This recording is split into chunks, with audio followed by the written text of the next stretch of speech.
wish we were see-through, so you can see the pains we've lived through, see the tortures we've passed through, see our afflictions, see the pains that birth our conflicting emotions, behold the humiliation that a girl child is supposed to pass through to become a woman. This poem leaves everyone wondering how an estimated 230 million girls and women across the world have undergone some form of female genital mutilation, many before the age of 15. And in Nigeria, almost 20 million women and girls had endured the pain and shame of genital mutilation, making Nigeria the third highest number of affected individuals globally. In this hall are over 110 participants from 19 countries of the world to strategize on ending FGM by 2030.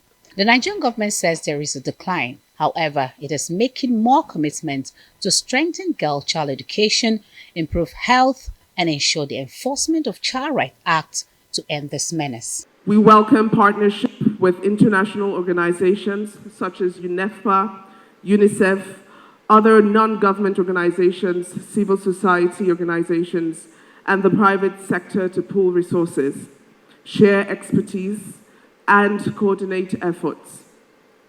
We will share only ensure that allocation of necessary resources and support to drive our initiatives. It is crucial to intensify advocacy efforts to eliminate this harmful practice.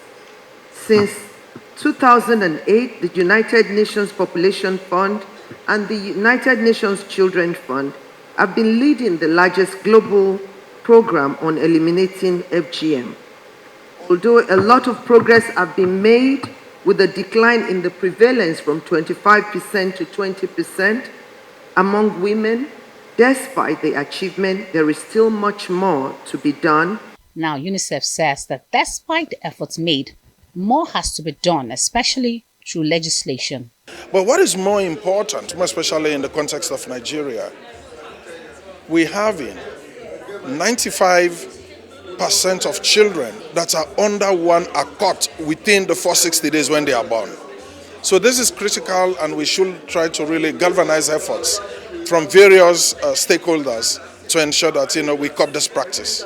Participants are asking women to speak up against female genital mutilation as it affects them more. A rather expensive ignorance that is costing not only the families or the girls, but even the nation. So I feel like it's something that should be curbed, not only curbed, but removed totally. But it's more important that we take more action, right from the home.